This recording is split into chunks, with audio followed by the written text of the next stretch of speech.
ഒന്നാമത്തെ പുസ്തകം നമ്മുടെ കയ്യിലിരിക്കുന്ന ബൈബിളാണ്. ഈ ലോകത്തിൽ എല്ലാ മതസ്ഥർക്കും അവരുടേതായ പുണ്യ ഗ്രന്ഥങ്ങളുണ്ട്, നമുക്കറിയാം. ഇസ്ലാമിക സഹോദരങ്ങൾ ഉപയോഗിക്കുന്ന അവരുടെ പുണ്യ പുസ്തകത്തിൻ്റെ പേര് ഖുറാൻ എന്നാണ്. ബുദ്ധമതക്കാർ ഉപയോഗിക്കുന്ന അവരുടെ പുണ്യ പുസ്തകത്തിൻ്റെ പേര് തൃപ്പടകം എന്ന് പറയുന്നു. സിഖ് മതക്കാർ ഉപയോഗിക്കുന്ന അവരുടെ പുണ്യ പുസ്തകത്തിൻ്റെ പേര് ഗ്രന്ഥ സാഹിബ് എന്നാണ്.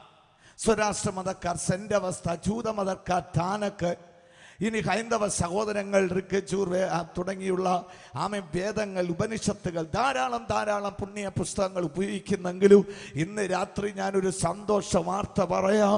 ഈ ഭൂമിയിൽ മനുഷ്യനെ ചലിപ്പിച്ചിട്ടുള്ളൊരു പുസ്തകം ഉണ്ടെങ്കിൽ അത് വിശുദ്ധ വേദപുസ്തകം മാത്രമാണ്. ഈ വിശുദ്ധ വേദപുസ്തകത്തോട് തുല്യപ്പെടുത്താൻ കഴിവുള്ള മറ്റൊരു പുസ്തകവും ഇന്നേ വരെ ലോകത്തിൽ വന്നിട്ടില്ല. ലോകത്തിൽ 239 രാജ്യങ്ങളിൽ വസിക്കുന്ന 750 കോടി ജനങ്ങൾ 6000 ഭാഷകൾ സംസാരിക്കുമ്പോൾ 2800 ഭാഷകളിൽ വിവർത്തനം ചെയ്യപ്പെട്ട, പരിഭാഷപ്പെടുത്തപ്പെട്ട ഏകഗ്രന്ഥം ക്യാപിറ്റലിസമോ കമ്മ്യൂണലിസമോ അല്ല ഇന്ന് രാത്രി ഞാൻ പ്രസംഗിക്കുന്ന വിശുദ്ധ വേദപുസ്തകമാക്കിയ ഞാൻ ദൈവത്തിന് സ്തോത്രം ചെയ്യുന്നു. ഇന്നേ വരെ ലോകത്തിൽ എഴുതപ്പെട്ട കൂടുതൽ പുസ്തകങ്ങളും ബൈബിളിനെ കുറിച്ചാണ്. ഇന്ന് ലോകത്തിൽ ഇറങ്ങിയിരിക്കുന്ന സോഫ്റ്റ്വെയർ പുസ്തകങ്ങൾ ഏറ്റവും കൂടുതൽ ബൈബിളിനെ കുറിച്ചാണ്. ഇന്ന് ഇന്റർനെറ്റിൽ വെബ്സൈറ്റുകൾ ഷെയർ ചെയ്യാൻ പോയാൽ ഏറ്റവും കൂടുതൽ വെബ്സൈറ്റുകൾ ഉള്ളത് ബൈബിളുമായിട്ടുള്ള ബന്ധത്തിലാണ്. അങ്ങനെ പറഞ്ഞു പോയാൽ ബൈബിളിനോട് തുല്യപ്പെടുത്താൻ മറ്റൊരു പുസ്തകം ഈ ലോകത്തിലില്ല. അതുകൊണ്ട് തന്നെ അമേരിക്കയുടെ മുൻ ജനാധിപതി അബ്രഹാം ലിങ്കൻ ഇങ്ങനെ പറഞ്ഞു, Bible is the greatest gift ever God can give to the mankind. ലോകത്തിൽ മനുഷ്യന് ദൈവത്തിന് കൊടുക്കാമെന്നുള്ള ഏറ്റവും വലിയ ദാനവും 10 കോടി രൂപയല്ല, 100 ഏക്കർ റബ്ബർ എസ്റ്റേറ്റ് അല്ല, ഇന്ന് രാത്രി നമ്മുടെ കയ്യിലിരിക്കുന്ന ബൈബിളാണ്. ഹല്ലേലൂയ. ഈ ബൈബിൾ ചെന്നിടത്തെല്ലാം വലിയ മാറ്റങ്ങൾ സംഭവിച്ചിട്ടുണ്ട്. അത് കണ്ട നെപ്പോളിയൻ ബോണപ്പാർട്ട് പറഞ്ഞു, Bible is the living creature. Bible ഒരു ജീവിയാണ്. ഇത് സാധാരണ പുസ്തകമല്ല, ഇതിന് ജീവനുണ്ട്. ഇത് പോകുന്ന സ്ഥലത്ത് ചലിക്കൂ.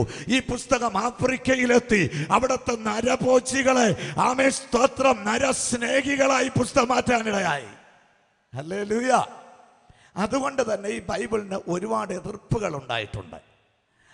സ്തോത്രം. ഈ ബൈബിൾ ദൈവത്തിന്റെ വചനവും മനുഷ്യനെ രൂപാന്തരപ്പെടുത്തുന്ന ദൈവത്തിന്റെ ശബ്ദമാകയാൽ ഈ ബൈബിളിന് ശക്തമായ എതിരുകൾ ഇന്നേ വരെ ലോകത്തിൽ വന്നിട്ടുണ്ട്. ഇവിടുത്തെ ഉന്നതമായ പല മതങ്ങളും ഉണ്ടല്ലോ, അവരുടെ ഏതെങ്കിലും ഒരു ഗ്രന്ഥം ഇന്നേ വരെ പബ്ലിക്കിൽ വെച്ച് വലിച്ചു കീറുകയോ കത്തിക്കുകയോ ചെയ്യും നിങ്ങൾ കേട്ടിട്ടുണ്ടോ? ഒരിക്കലും ഉണ്ടാകില്ല. എന്നാൽ ഇന്നേ വരെ ലോകത്തിൽ ഏറ്റവും കൂടുതൽ വലിച്ചു കീറപ്പെട്ട, കത്തിക്കപ്പെട്ട ഏക ഗ്രന്ഥം നമ്മുടെ കയ്യിലിരിക്കുന്ന ബൈബിളാണ്. വിശുദ്ധ വേദപുസ്തകങ്ങൾ കൂട്ടമായി കൂമ്പാന പോലെ വാരി കൂട്ടിയിട്ട് കത്തിച്ച് എരിച്ചിട്ടുണ്ട്. ഈ പുസ്തകം വലിച്ചു കീറപ്പെട്ടിട്ടുണ്ട്, മലിനപ്പെടുത്തപ്പെട്ടിട്ടുണ്ട്. എന്തൊക്കെ ചെയ്തിട്ടും ഈ പുസ്തകം ആർക്കും തകർക്കാനോ ഉന്മൂലനാശം ചെയ്യാൻ പറ്റാത്ത കാരണോ എന്നാന്നറിയണ്ടേ? ഈ പുസ്തകത്തിന്റെ ഉടമസ്ഥൻ ഒരു മനുഷ്യനല്ല. ഈ പുസ്തകത്തിന്റെ ഉടമസ്ഥൻ സ്വർഗത്തിലിരിക്കുന്നു. അവന്റെ കയ്യിലാണ് ഈ പുസ്തകത്തിന്റെ ഒറിജിനൽ കോപ്പി. അതുകൊണ്ട് എത്ര വലിച്ചെറിയാലും എത്ര കത്തിച്ചാലും അവിടെ നിന്ന് ഫോട്ടോ സ്റ്റേറ്റ് പോലെ ഇതിന്റെ കോപ്പികൾ ഇഷ്യൂ ചെയ്തുകൊണ്ടേയിരിക്കും. ഹല്ലേലൂയ. സ്തോത്രം. ഈ ബൈബിളിന് വേണ്ടി ബൈബിൾ തന്നെ യുദ്ധം ചെയ്യുന്നു. ഈ ബൈബിളിനെ വലിച്ചു കീറിയവൻ രക്ഷിക്കപ്പെട്ടിട്ടുണ്ട്. ഈ ബൈബിളിന് വിരുദ്ധമായി എഴുതിയ പലരും യേശുവിനെ രക്ഷകനായി സ്വീകരിച്ചിട്ടുണ്ട്. തിരുവട്ടാർ കൃഷ്ണൻകുട്ടി ഈ ബൈബിളിനെ വലിച്ചു കീറാൻ ശ്രമിച്ച ആളാണ്. ഈ പുസ്തകം തെറ്റെന്ന് തെളിയിക്കാൻ നമുക്ക് സുപരിചിതനായ ദൈവദാസൻ ഒരു കാലത്ത് ഡയറിയിൽ ഈ പുസ്തകത്തിന് വിരോധമായി എഴുതാൻ തുടങ്ങി. ഉൽപ്പത്തി പുസ്തകം മുതൽ വായിച്ച് പലതും തെറ്റായിട്ട് താൻ വിശദീകരിച്ച് എഴുതിക്കൊണ്ടേ വന്നു. അദ്ദേഹം തന്നെ സാക്ഷിയിൽ പറഞ്ഞത് ഇങ്ങനെയാണ്: യോഹന്നാൻ സുവിശേഷം വായിച്ചു കൊണ്ടിരിക്കുമ്പോൾ വചനം ജഡമായി മനുഷ്യന്റെ നടുവിൽ പാർത്തു എന്ന വാക്യം വായിച്ചപ്പോൾ അദ്ദേഹത്തിന്റെ അകക്കണ്ണിനെ തമ്പുരാൻ തുറന്നു. പേന താഴെ വെച്ചിട്ട് മുട്ടുമടക്കി അദ്ദേഹം നിലവിളിച്ചു പോലും, ഈശ്വരാ നീ എന്നോട് ക്ഷമിക്കണം, നിനക്ക് വിരോധമായിട്ടാണ് ഞാൻ പ്രവർത്തിച്ചത്. നമുക്കറിയാം, ലോകം മുഴുവനും പ്രസംഗിക്കുന്ന ഒരു സുവിശേഷകനായ ദൈവഭക്തൻ മാറുവാനിടയായി. എന്താ കാര്യം? ഈ ബൈബിളിനെ എതിർക്കാനോ കീഴ്പ്പെടുത്താനോ ആർക്കും കഴിയുകയില്ല. എങ്കിലും ബൈബിളിനെ എതിർക്കുന്നു.